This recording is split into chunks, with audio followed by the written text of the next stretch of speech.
कहानी नारद की समस्या।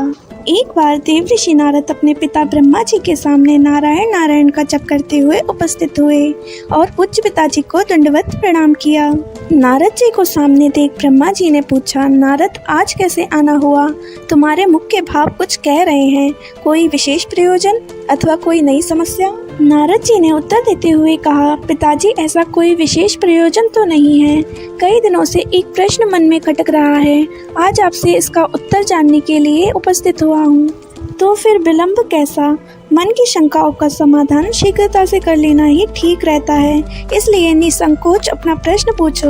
ब्रह्मा जी ने कहा, पिताश्री आप सारी सृष्टि के परमपिता हैं, देवता और दानव आप ही की संतान हैं। भक्ति और ज्ञान में देवता श्रेष्ठ हैं तो शक्ति तथा तपाचरण में दानव श्रेष्ठ हैं, परंतु मैं इसी प्रश्न में उलझा हुआ हूँ कि इन दोनों में से कौन अधिक श्रेष्ठ है? और आपने देवों को स्वर्ग और दानवों को पाताल लोक में जगह दी, ऐसा क्यों? इन्हीं प्रश्नों का उत्तर जानने के लिए मैं आपकी शरण में आया हूँ। नारद ने ब्रह्मा जी से अपना प्रश्न बताते हुए कहा।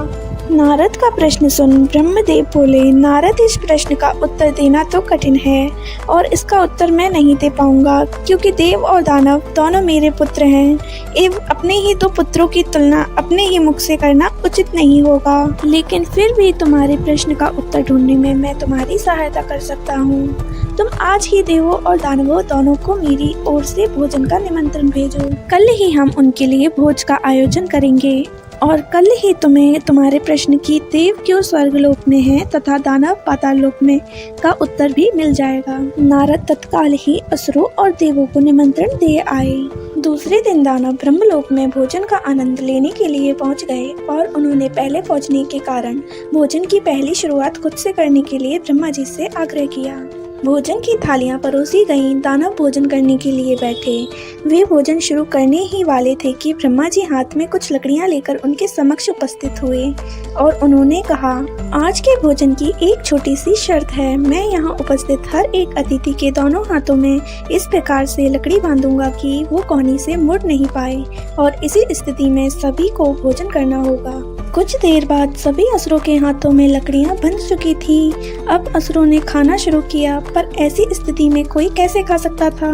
कोई असुर सीधे थाली में मुंह डालकर खाने का प्रयास करने लगा तो कोई भोजन को हवा में उछालकर मुंह में डालने का प्रयत्न करने लगा। दानवों की ऐसी स्थिति देखकर नारद जी अपनी हंसी रोक नहीं पाए। अपने सारे प्रयास विफल होता देख दानव बिना खाए ही उठ गए और क्रोधित होते हुए बोले, हमारी यही दशा ही करनी थी तो हमें भोजन पर बुलाया ही क्यों? कुछ देर पश्चात देव भी यहाँ पहुँचने वाले हैं। ऐसी ही लकड़ियाँ आप उनके हाथों में भी बांधिएगा ताकि हम भी उनकी दुर्दशा का आनंद ले सकें। कुछ देर पश्चात देव वहाँ पहुँच गए और अब देव भोजन के लिए बैठे।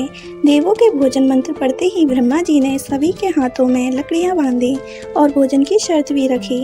हाथों में लकड़ियाँ बंधने पर भी देव शांत रहे। वे समझ चुके थे कि खुद अपने हाथों से भोजन करना संभव नहीं है, अतः वे थोड़ा आगे खिसक गए और थाली से अन्न उठा सामने वाले को खिलाकर भोजन आरंभ किया। बड़े ही स्नेह के साथ वे एक दूसरे को खिला रहे थे और भोजन का आनंद ले रहे थे। उन्होंने भोजन का भरपूर स्वाद लिया, साथ ही दूसरों के प्रति अपना स्नेह और सम्मान जाहिर किया। यह कल्पना हमें क्यों नहीं सूझी? इसी विचार के साथ दानव बहुत दुखी होने लगे। नारद जी यह देखकर मुस्कुरा रहे थे। नारद जी ने ब्रह्मा जी से कहा, पिताश्री आपकी लीला अगाध है। युक्ति शक्ति और सामर्थ्य का उपयोग स्वार्थ हेतु करने की अपेक्षा परमार्थ के लिए करने वाले का जीवन श्रेष्ठ होता है। दूसरों की भलाई में ही अपनी भलाई है। यह आपने सब प्रमाण दिखा दिया और मुझे अपने प्रश्नों का उत्तर मिल गया है।